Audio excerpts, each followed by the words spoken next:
Hello बच्चों, कैसे हैं आप लोग। उम्मीद करते हैं अच्छे होंगे। Welcome to my channel academic heights with HP sir में आपका स्वागत है। मैं अरविंद सर आपके लिए लेकर आया हूं UP police polity practice set number 23। Bharat के सर्वोच्च न्यायालय एग्ज़ाम की दृष्टि से बहुत ही महत्वपूर्ण क्लास है। जो भी बच्चे चैनल पर फर्स्ट टाइम विजिट कर रहे हैं, चैनल को लाइक करें, कमेंट करें, सब्सक्राइब करें ताकि सबसे पहले आपको नोटिफिकेशन मिल सके।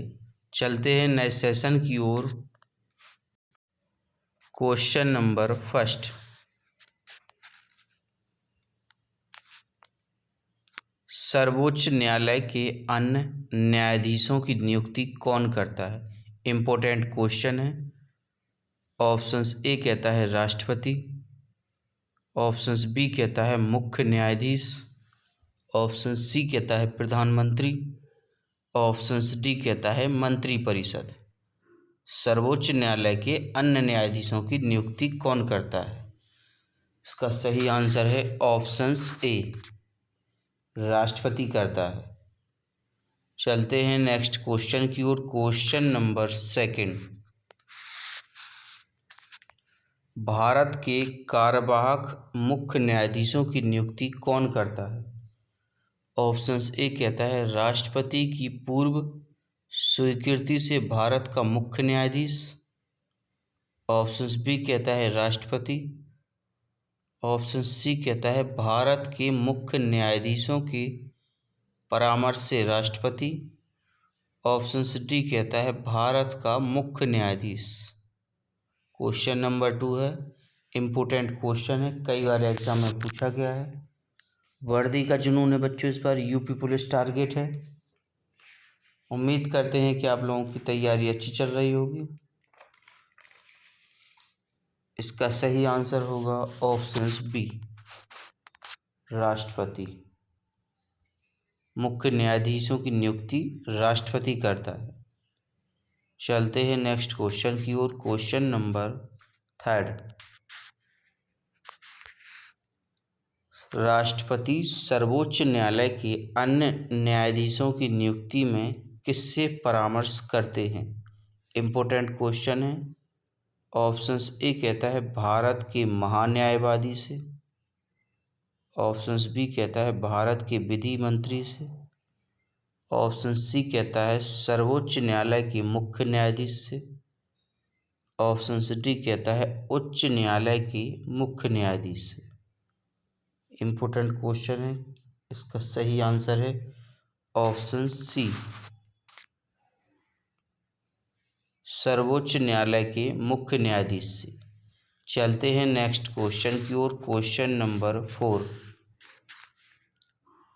सर्वोच्च न्यायालय में तदर्थ न्यायाधीशों की नियुक्ति किस देश की न्याय प्रणाली से प्रेरित है। ऑप्शंस ए कहता है ऑस्ट्रेलिया, ऑप्शंस बी कहता है कनाडा, ऑप्शन सी कहता है संयुक्त राष्ट्र अमेरिका, ऑप्शंस डी कहता है फ्रांस। इसका सही आंसर होगा बच्चों ऑप्शंस डी, फ्रांस। चलते हैं नेक्स्ट क्वेश्चन की ओर। क्वेश्चन नंबर 5, जब राष्ट्रपति और उपराष्ट्रपति दोनों के पद खाली हों तब उनके काम कौन करेगा। वेरी इंपॉर्टेंट क्वेश्चन है। ऑप्शंस ए कहता है भारत के मुख्य न्यायाधीश, ऑप्शंस बी कहता है लोकसभा अध्यक्ष, ऑप्शन सी कहता है प्रधानमंत्री, ऑप्शन डी कहता है गृह मंत्री। इसका सही आंसर है ऑप्शंस ए, भारत के मुख्य न्यायाधीश। जब राष्ट्रपति और उपराष्ट्रपति का पद खाली हो तब उनके काम भारत के मुख्य न्यायाधीश करता है। इम्पोर्टेंट क्वेश्चन है। चलते हैं नेक्स्ट क्वेश्चन की ओर। क्वेश्चन नंबर 6, निम्नलिखित में से भारत के किस मुख्य न्यायाधीश ने राष्ट्रपति के रूप में काम किया। ऑप्शन ए कहता है जस्टिस बी के मुखर्जी। ऑप्शन बी कहता है justice M Hidayatullah. Option c कहता है justice Mehar Chand Mahajan. Option d कहता है जस्टिस पी एन भागवती। इसका सही आंसर है option b justice M Hidayatullah. चलते हैं नेक्स्ट क्वेश्चन की ओर। Question number 7। उच्चतम न्यायालय द्वारा परमादेश किसे जारी किया कर जाता है। ऑप्शंस ए कहता है कंपनी को मजदूरी बढ़ाने के लिए। ऑप्शंस बी कहता है सरकार को कर्मचारियों का वेतन देने के लिए। किसी अधिकारी को सरकारी आदेश निभाने के लिए। ऑप्शंस डी कहता है प्रधानमंत्री को मंत्रिमंडल भंग करने के लिए। इसका सही आंसर है ऑप्शन सी किसी अधिकारी को सरकारी आदेश निभाने के लिए। चलते हैं नेक्स्ट क्वेश्चन की ओर। Question number 8। निम्नलिखित में से उच्चतम न्यायालय की वह रिट आदेश कौन सा है जो किसी प्राधिकार को रद्द करने के लिए किया जाता है। इम्पोर्टेंट क्वेश्चन है। ऑप्शंस ए कहता है बंदी प्रत्यक्षीकरण रिट। ऑप्शंस बी कहता है परमादेश रिट। ऑप्शन सी कहता है उत्प्रेक्षण रिट। ऑप्शन डी कहता है अधिकार पृष्ठ रिट। इसका सही आंसर है ऑप्शन डी अधिकार पृष्ठ रिट। चलते हैं नेक्स्ट क्वेश्चन की ओर। Question number 9। भारत में किस संवैधानिक पद पर कोई महिला नहीं रही है। ऑप्शंस ए कहता है मुख्य चुनाव आयुक्त। ऑप्शंस बी कहता है लोकसभा अध्यक्ष। ऑप्शन सी कहता है उच्चतम न्यायालय के मुख्य न्यायाधीश। ऑप्शन डी कहता है प्रधानमंत्री। इसका सही आंसर होगा ऑप्शन सी उच्चतम न्यायालय के मुख्य न्यायाधीश। चलते हैं नेक्स्ट क्वेश्चन की ओर। Question number 10। सर्वोच्च न्यायालय के न्यायाधीशों की सेवानिवृत्ति की आयु कितनी होती है। ऑप्शंस ए कहता है 68 वर्ष। ऑप्शंस बी कहता है 70 वर्ष। ऑप्शन सी कहता है 62 वर्ष। ऑप्शन डी कहता है 65 वर्ष। सर्वोच्च न्यायालय के न्यायाधीशों की। इसका सही आंसर है ऑप्शन डी 65 वर्ष की आयु सेवानिवृत्ति की सर्वोच्च न्यायालय के न्यायाधीशों की। इम्पोर्टेंट क्वेश्चन था, कई बार एग्जाम में पूछा गया है। चलते हैं नेक्स्ट क्वेश्चन की ओर। Question number 11। जो भी बच्चे चैनल पर फर्स्ट टाइम विजिट कर रहे हैं चैनल को लाइक करें, कमेंट करें, सब्सक्राइब करें ताकि सबसे पहले आपको नोटिफिकेशन मिल सके। क्वेश्चन नंबर 11 कहता है सर्वोच्च न्यायालय के जजों का वेतन किससे आहरित होता है। ऑप्शंस ए कहता है संचित निधि। ऑप्शंस बी कहता है लोक लेखा। ऑप्शन सी कहता है सहायक अनुदान। ऑप्शन डी कहता है आकस्मिकता निधि। इम्पोर्टेंट क्वेश्चन है। इसका सही आंसर होगा ऑप्शन ए संचित निधि। कई बार एग्जाम में पूछा जाता है बच्चों क्वेश्चन। पूरा वीडियो लास्ट तक ज़रूर देखें, काफ़ी इम्पोर्टेंट क्वेश्चन है जो कि एग्ज़ाम की दृष्टि से बहुत ही महत्वपूर्ण साबित होंगे। चलते हैं नेक्स्ट क्वेश्चन की ओर। Question number 12। भारतीय संविधान के किस भाग में संघीय न्यायपालिका का उल्लेख है। ऑप्शन ए कहता है भाग 4, ऑप्शन बी कहता है भाग 5, ऑप्शन सी कहता है भाग 2, ऑप्शन डी कहता है भाग 3। इसका सही आंसर होगा ऑप्शंस बी, भाग 5 में। भारतीय संविधान के किस भाग में संघीय न्यायपालिका का उल्लेख है? भाग 5 में है। चलते हैं नेक्स्ट क्वेश्चन की ओर। Question number 30। संविधान के व्याख्याकार और संरक्षक कौन है? ऑप्शंस ए कहता है राष्ट्रपति, ऑप्शंस बी कहता है संसद, ऑप्शन सी कहता है सर्वोच्च न्यायालय, ऑप्शन डी कहता है भारत का महाधिवक्ता। इसका सही आंसर होगा ऑप्शन सी, सर्वोच्च न्यायालय। इम्पोर्टेंट क्वेश्चन था बच्चों, कई बार एग्जाम में पूछा गया है। चलते हैं नेक्स्ट क्वेश्चन की ओर। Question number 40। भारतीय संविधान की व्याख्या करने का मुख्य अधिकारी कौन है? ऑप्शंस ए कहता है लोकसभा अध्यक्ष, ऑप्शंस बी कहता है राष्ट्रपति, ऑप्शन सी कहता है अटॉर्नी जनरल, ऑप्शन डी कहता है सर्वोच्च न्यायालय। इसका सही आंसर होगा ऑप्शन डी, सर्वोच्च न्यायालय। चलते हैं नेक्स्ट क्वेश्चन की ओर। Question number 15। निम्नलिखित में से किसके अंतर्गत भारत में सर्वप्रथम सर्वोच्च न्यायालय की स्थापना हुई?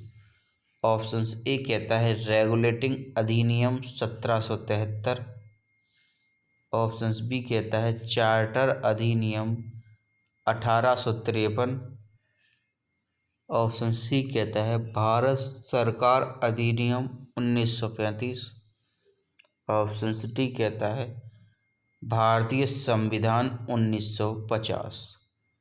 इसका सही आंसर होगा ऑप्शंस ए,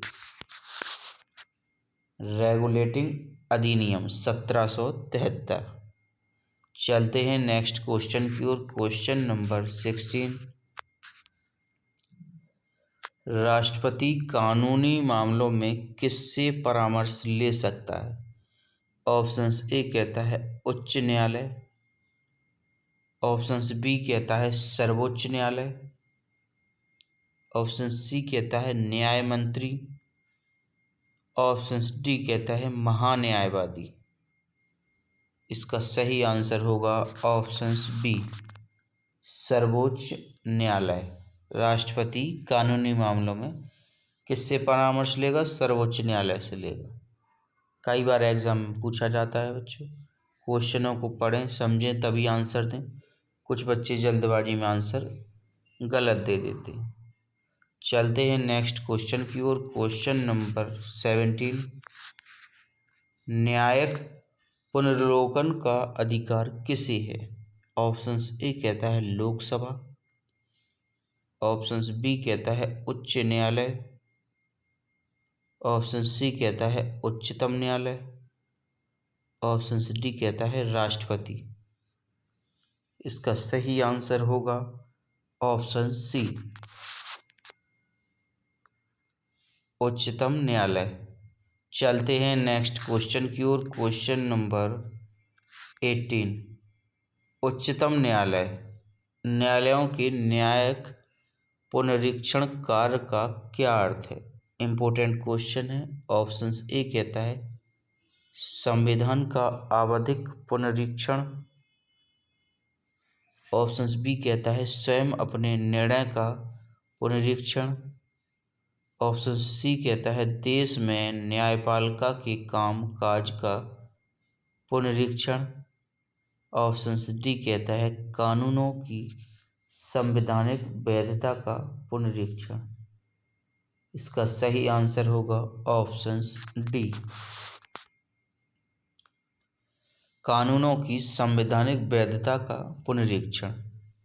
उच्चतम न्यायालय के न्यायिक पुनरीक्षण का कार्य। चलते हैं नेक्स्ट क्वेश्चन की ओर। Question number 90। निम्नलिखित में उच्चतम न्यायालय की सबसे पहली महिला न्यायाधीश कौन थी?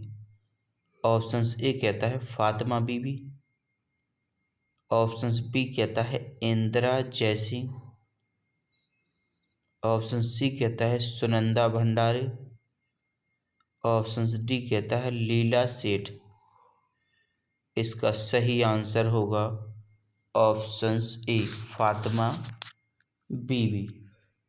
चलते हैं नेक्स्ट क्वेश्चन की ओर। Question number 20।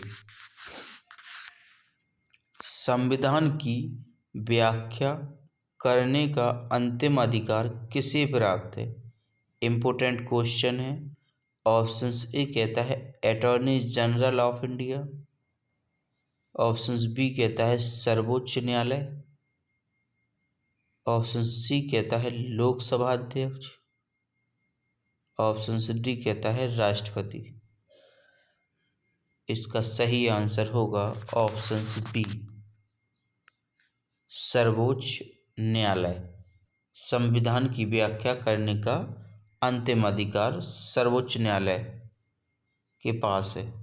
चलते हैं नेक्स्ट क्वेश्चन की ओर। जो भी बच्चे चैनल पर फर्स्ट टाइम विजिट करें हैं, चैनल को लाइक करें, कमेंट करें, सब्सक्राइब करें। उम्मीद करते हैं कि आप लोगों की तैयारी अच्छी चल रही होगी। इसी तरह आप लोग लगातार मेहनत करते रहें, तभी आप एग्ज़ाम को क्लियर कर पाएंगे। क्वेश्चन नंबर 21 कहता है निम्नलिखित में से किसके मामले उच्च न्यायालय व उच्चतम न्यायालय दोनों की अधिकारिता में आते हैं? ऑप्शंस ए कहता है केंद्र और राज्यों के बीच विवाद, ऑप्शंस बी कहता है राज्यों के परस्पर विवाद, ऑप्शन सी कहता है मूल अधिकारों का संरक्षण, ऑप्शन डी कहता है संविधान के उल्लंघन से संरक्षण। इसका सही आंसर है ऑप्शन सी मूल अधिकारों का संरक्षण। चलते हैं नेक्स्ट क्वेश्चन की ओर। Question number 22। कौन सा अनुच्छेद सर्वोच्च न्यायालय को अभिलेख न्यायालय का स्थान प्रदान करता है? ऑप्शंस ए कहता है अनुच्छेद 143, ऑप्शंस बी कहता है अनुच्छेद 123, ऑप्शन सी कहता है अनुच्छेद 124, ऑप्शन डी कहता है अनुच्छेद 129। इसका सही आंसर है ऑप्शन डी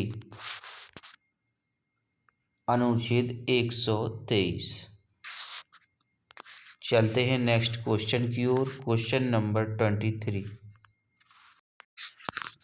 सर्वोच्च न्यायालय के न्यायाधीशों के विरुद्ध महाभियोग का प्रस्ताव पारित हो जाने पर पदच्युति का आदेश कौन जारी कर सकता है? इम्पोर्टेंट क्वेश्चन है 23। राष्ट्रपति, ऑप्शन बी कहता है लोकसभा अध्यक्ष, ऑप्शन सी कहता है मंत्रिपरिषद, ऑप्शन डी कहता है सर्वोच्च न्यायालय का मुख्य न्यायाधीश। इसका सही आंसर होगा ऑप्शन ए राष्ट्रपति। चलते हैं नेक्स्ट क्वेश्चन की ओर। Question number 24। सर्वोच्च न्यायालय के किस न्यायाधीश के विरुद्ध 11 मई 1993 को लोकसभा में लाया गया महाभियोग प्रस्ताव असफल रहा? ऑप्शंस ए कहता है न्यायमूर्ति वीपी जीवन रेड्डी, ऑप्शंस बी कहता है न्यायमूर्ति वी रामास्वामी, ऑप्शन सी कहता है न्यायमूर्ति एसपी भरूचा, ऑप्शन डी कहता है न्यायमूर्ति कुलदीप सिंह। क्वेश्चन नंबर 24 है, कई बार एग्जाम में पूछा गया है। इसका सही आंसर है ऑप्शन बी न्यायमूर्ति बी रामास्वामी। चलते हैं नेक्स्ट क्वेश्चन की ओर। Question number 25।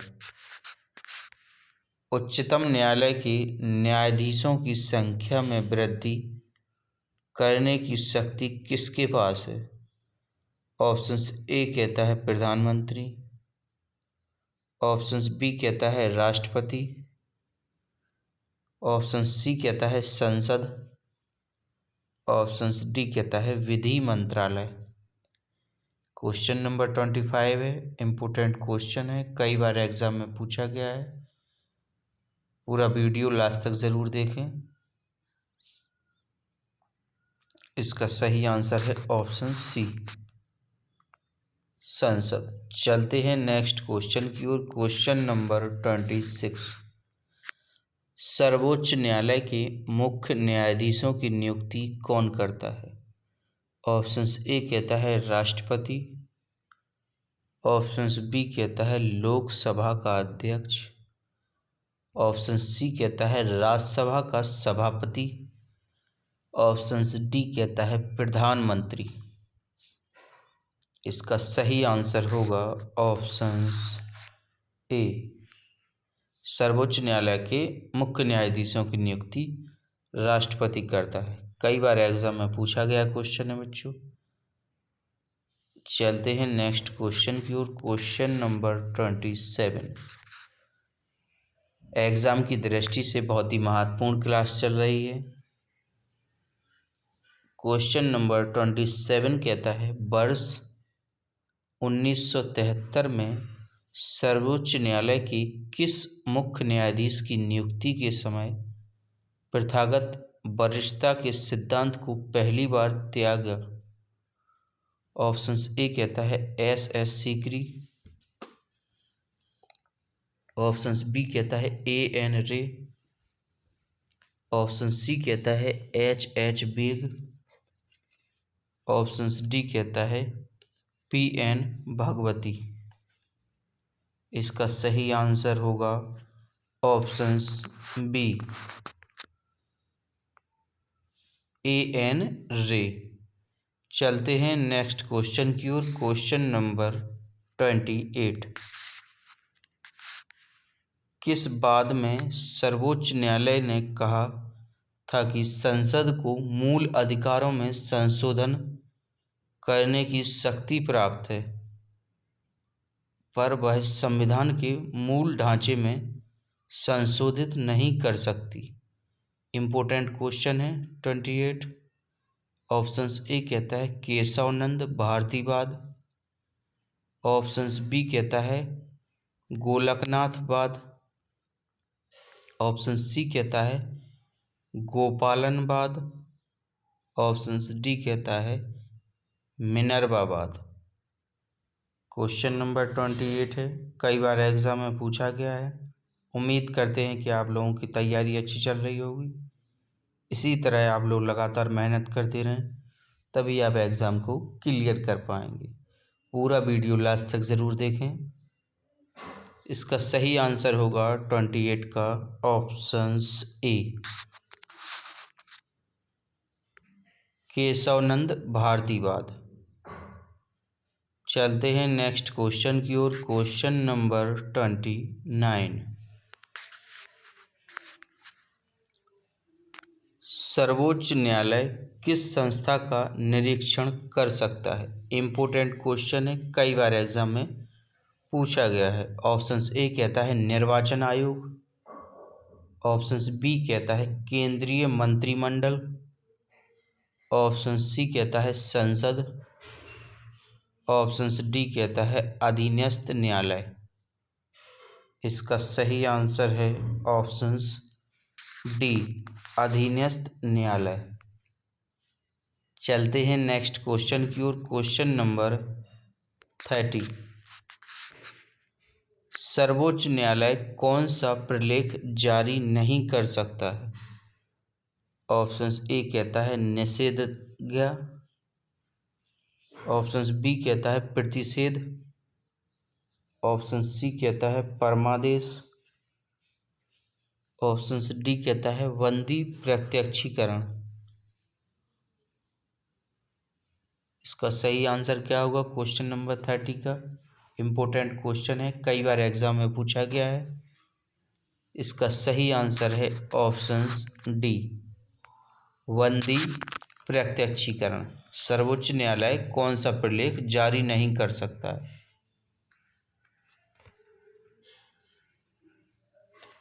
कुछ लोग इसका डी बता रहे हैं, जो कि गलत है। इसका सही आंसर है ऑप्शंस ए, निषेधाज्ञा। चलते हैं नेक्स्ट। Thank you. जो बच्चे फर्स्ट टाइम विजिट करें उस चैनल को सब्सक्राइब कर लें, बेल आइकन दबा दें ताकि सबसे पहले आपको नोटिफिकेशन मिल सके। जय हिंद, जय भारत।